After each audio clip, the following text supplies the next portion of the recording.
Begin.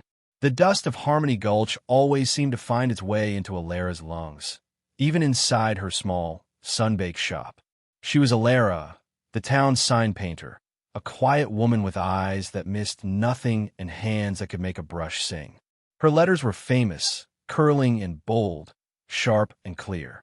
From the general store's new prices to the saloon's weekly dance notices, Alara's work was everywhere. She mixed her own paints, grinding pigments until they were smooth as silk, and her brushes, worn soft from years of steady strokes, were like extensions of her own fingers. Alara loved the quiet hum of her work. The smell of linseed oil and turpentine was her comfort. Yet, lately, a different kind of smell had begun to fill Harmony Gulch, the scent of trouble. It wasn't the usual bandit raid or drunken brawl. This was a slow, creeping rot like old wood in a damp cellar. Businesses closed, people vanished, and a heavy quiet settled over the town that wasn't peaceful. Most folks blame bad luck or hard times. But Alara, with her keen eye for detail, saw something else. She saw Sheriff Brody. Brody was a big man, loud and jovial, with a laugh that boomed like thunder. He had a shiny badge and a knack for making people feel safe, even when they weren't.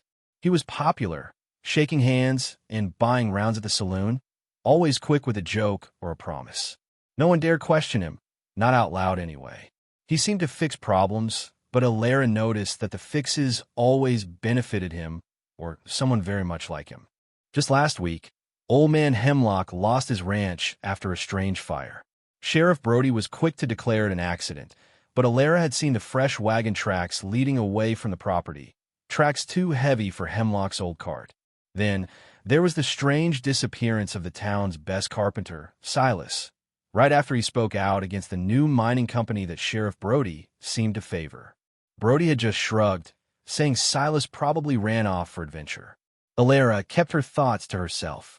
She painted wanted posters for outlaws who always seemed to avoid Brody's patrols. She carefully crafted signs for new businesses that popped up, businesses mysteriously owned by folks who were always good friends with the sheriff. As she dipped her brush into thick black ink, painting another broadsheet about a supposed new town improvement championed by Brody, a tiny, unsettling idea began to form in her mind. A whisper of rebellion, painted in careful strokes. End. Begin. The idea, once a whisper, grew into a quiet resolve. Alara knew she couldn't shout her suspicions from the rooftops. Brody had too many ears and too many friends. But she had a different kind of voice, one made of ink and brushstrokes. Her canvas was the town itself. Her first chance came with a new wanted poster. A small-time horse thief named Slim Jenkins was on the run. Brody wanted his face plastered on every hitching post and saloon wall. As Alara painted the familiar block letters and sketched Slim's rough features, an idea sparked. Below Slim's description, she added a tiny, almost invisible detail. A small, looped mark that looked like an ornate flourish, but was, in fact, a miniature, stylized badge. Not Brody's official sheriff's star, but a subtle, almost hidden imitation. Only someone looking very, very closely and knowing what to look for might ever notice. It was a private joke, a tiny seed of doubt planted for a future harvest. Next was a town announcement about new taxes on imported goods. Brody claimed it was to help local businesses. Alara, knowing full well that Brody's cousin owned the only large import business in town, felt a familiar surge of quiet anger. As she painted the long list of items and their new fees, she subtly altered the spacing between certain letters in the word taxes. When viewed from just the right angle, under just the right light, the slightly wider gaps spelled out a faint, barely perceptible B for Brody. It was maddeningly subtle, a ghost of a letter, but it was there. She worked meticulously, her brow furrowed in concentration. She used her finest sable brushes for these delicate additions, mixing a slightly paler shade of ink for the hidden marks, ensuring they blended almost perfectly with the background color of the paper. She learned to hold her breath, to steady her hand until it was as still as a stone. Each tiny alteration was a secret act of defiance. The saloon bulletin board was a favorite spot for her art. When a notice went up about a new civic improvement fund that Brody was overseeing, Ilera painted a small, almost imperceptible shadow beneath the smiling sun in the corner of the broadsheet. This shadow, when seen just right, looked less like a cloud and more like a grasping hand, its fingers reaching for the coin purse below. She always made sure to use fresh, sticky paste to nail these posters up, ensuring they wouldn't fall down too soon. No one noticed. Not yet. Brody would glance at the posters, nod his approval, and stride away, none the wiser. The townsfolk would read the notices, grumble about taxes or crime, and move on. Ilera would simply nod politely when they complimented her fine work, a small, secret smile playing on her lips. She was building a quiet, hidden language one brushstroke at a time, waiting for the day someone would finally learn to read it. End. Begin. Ilera's days became a delicate dance of public duty and private defiance. Each morning, she would carefully mix her paints, grinding the dry pigments with a mortar and pestle, adding just enough linseed oil to get the perfect consistency. For her hidden marks, she'd often use a touch more turpentine, making the ink thinner, almost translucent, so it would dry quicker and blend seamlessly. Her brushes, soft with age and constant use, were cleaned with a devotion usually reserved for sacred objects. She'd rinse them in a jar of spirits until no trace of color remained, then reshape their tips with gentle fingers, ready for their next secret task. The process of painting the public notices was straightforward: bold letters, clear images, a steady hand. But it was the moments after the main work, when she was alone in her shop, that the real artistry began. With a magnifying glass perched on her nose, she'd lean close to the drying paper, her breath held, her hand trembling ever so slightly as she added the nearly invisible flourishes. A tiny, almost imperceptible line added to a sheriff's star on a wanted poster, making it look slightly askew, like a broken spoke on a wheel. A subtle, barely visible crack painted into the foundation of a building on a town improvement broadsheet, hinting at weakness. Each detail was a silent accusation, a coded message for eyes sharp enough to see. Once the ink was dry, the next challenge was placement. The saloon bulletin board was a prime location, always bustling with folks eager for news or gossip. Ilera would carry her finished posters, rolled tight, down the dusty main street. Her eyes would dart around, scanning for curious onlookers. She'd choose her moment carefully, usually when a midday sun was at its brightest, making people squint, or when a loud wagon rattled past, drawing attention away. She'd approach the board, her movements practiced and efficient. With a small hammer tucked into her apron and a handful of sturdy nails, she'd tack up the broadsheet, making sure it was straight and secure. Her movements were quick, her back to the street, appearing completely focused on the task at hand. But her mind was elsewhere, listening to the clatter of horseshoes, the murmur of voices, always alert. She'd give a final pat to the poster, her fingers brushing over the hidden mark one last time, a silent prayer that someone, someday, would truly see it. Then, with a casual nod to anyone nearby, she'd return to her shop, leaving her silent rebellion pinned for all to ignore. End. Begin. Ilera's quiet rebellion continued, a hidden current beneath the town's dusty surface. She refined her techniques, making her subtle alterations even more clever, almost a part of the original design. Her hopes were that one day, someone smart enough, someone looking for answers, would see her silent cries for help. But she never imagined that the catalyst for discovery would be something so close to her heart.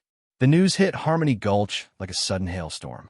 The stagecoach, carrying a month's worth of mining payroll, had been robbed just outside of town. The driver was knocked out, the strongbox emptied. Panic rippled through the town.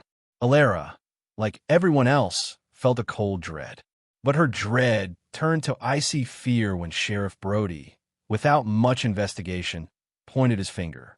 Not at some unknown bandit, but at Finn, Ilera's younger brother. Finn was a good kid, perhaps a bit too eager for adventure, with a smile as wide as the prairie. He worked odd jobs, helping at the stable or hauling goods for the general store.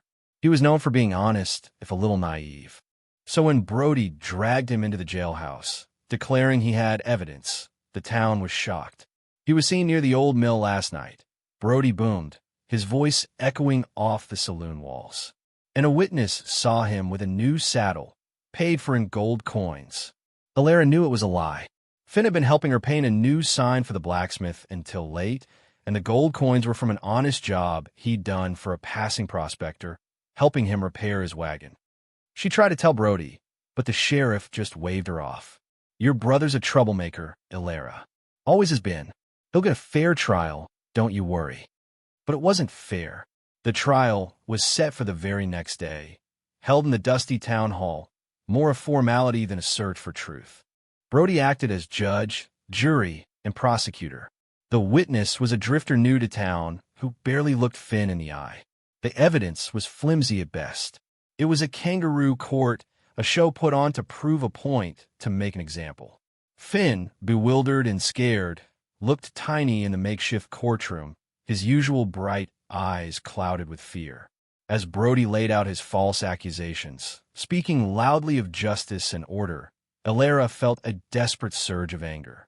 This wasn't just about her quiet rebellion anymore. This was about Finn, her little brother, being swallowed whole by the very corruption she had tried to expose. The need to act, to make her subtle messages scream, became overwhelming. She had planted the seeds. Now she needed them to bloom. And begin. The town hall buzzed with a tense energy.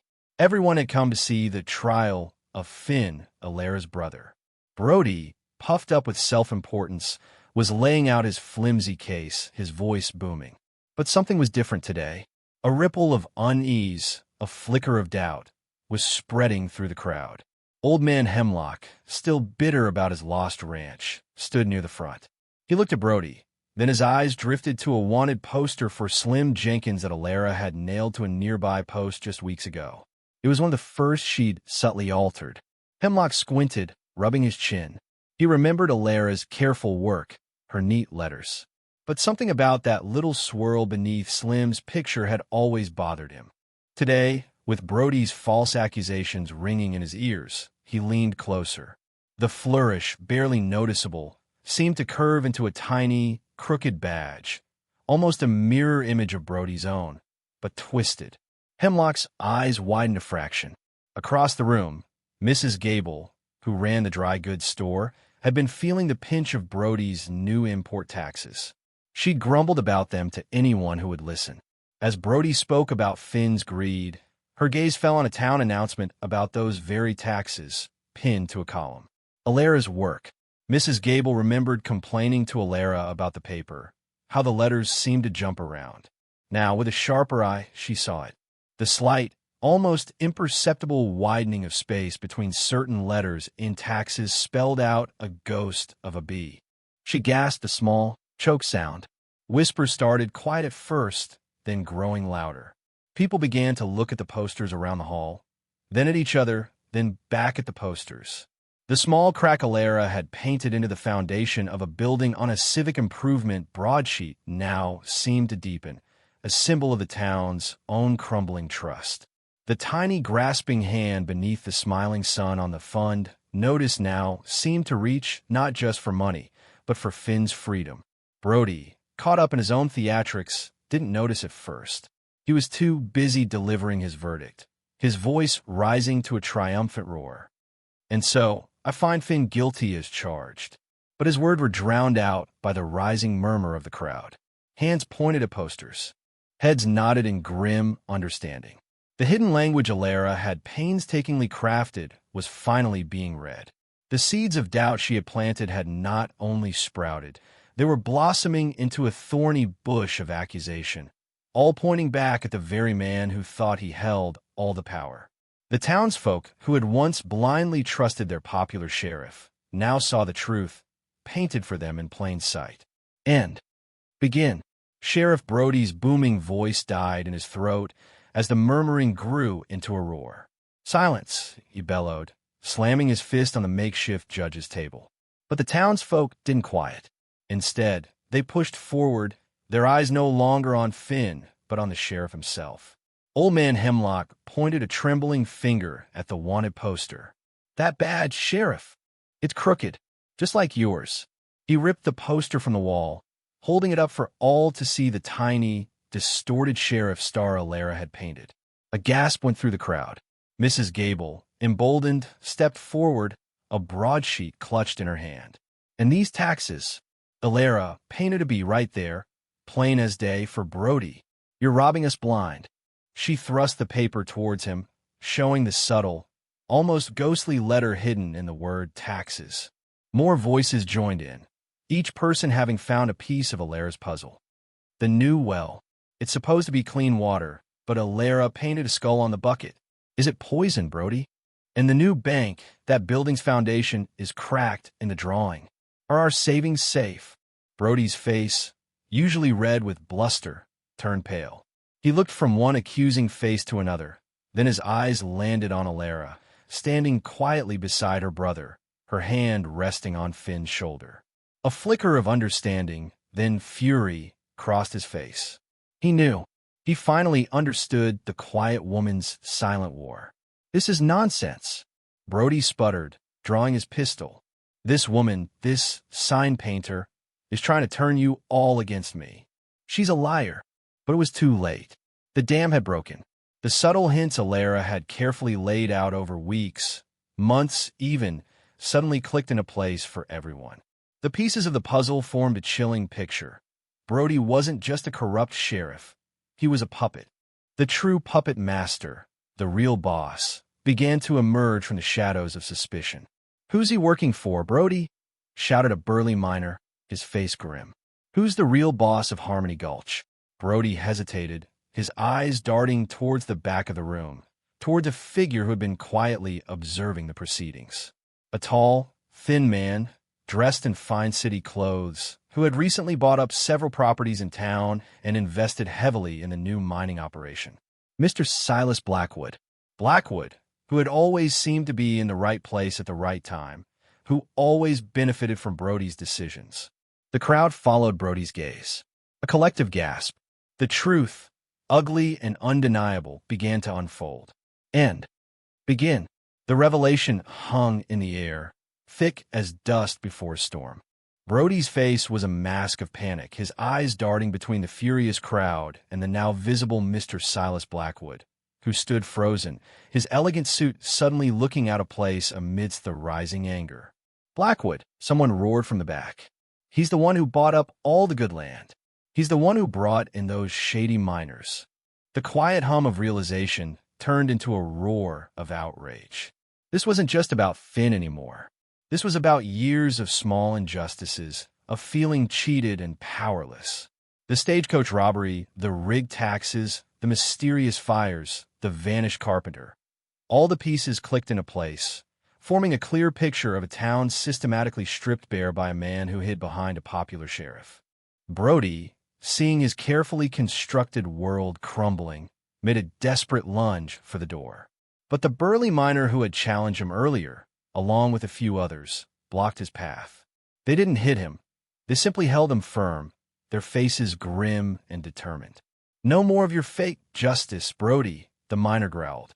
"Harmony Gulch will handle this itself." The crowd surged towards Blackwood. He tried to disappear into the throng, but the townsfolk, fueled by a righteous anger, moved with a single purpose. They weren't a mob. They were a community, finally seeing the threads of a conspiracy pulled taut by Alara's subtle artistry. He tried to frame Finn. Alara cried, her voice clear and strong despite her trembling. "My brother is innocent." Finn, still pale but with a newfound spark of hope in his eyes, stood tall. The tailor, Mr. Henderson, stepped forward, his tape measure still around his neck. "Finn was with me, fitting a new suit, the night of the robbery. He couldn't have done it." The blacksmith, his face smudged with soot, added, "And I saw him with those gold coins days before the robbery. Honest pay for honest work." The evidence, once dismissed by Brody, now flowed freely from the townspeople. It was true frontier justice, not of law books and courtrooms, but of common sense and community knowledge. They didn't need a judge. They had each other.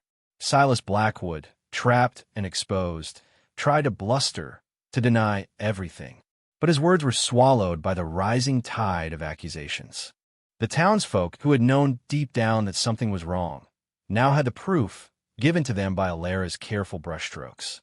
They surrounded Blackwood, their faces stern and unyielding. The time for talk was over. It was time for Harmony Gulch to reclaim its own justice. And begin. The collective anger of Harmony Gulch, once a simmering resentment, now boiled over into decisive action.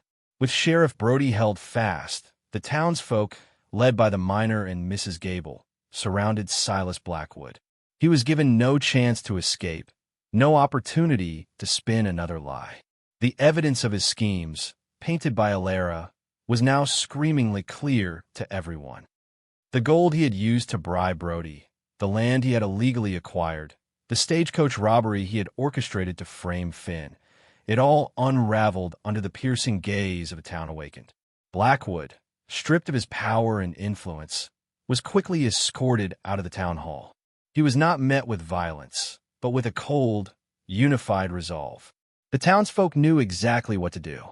They marched him straight to the edge of Harmony Gulch, past the hitching posts where Alara's truthful posters now hung, and sent him packing, with a stern warning never to return. His fine clothes were now dusty, his face pale with fear.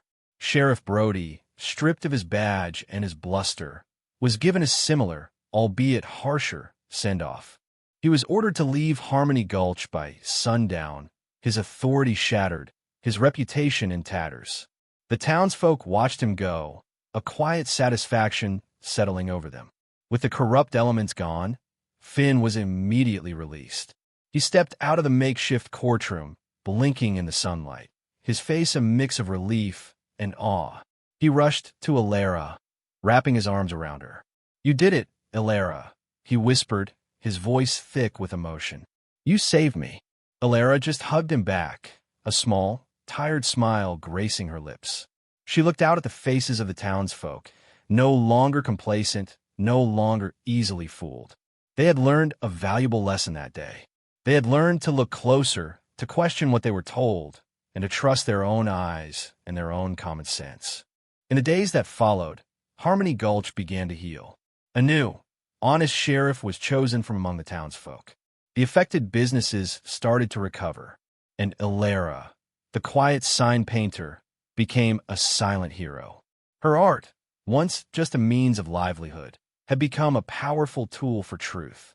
People still admired her beautiful letters, but now they also looked for the subtle details, the hidden meanings. They knew that sometimes the most important truths were painted in the smallest, most careful strokes. Harmony Gulch had found its voice, and it was clear, bold,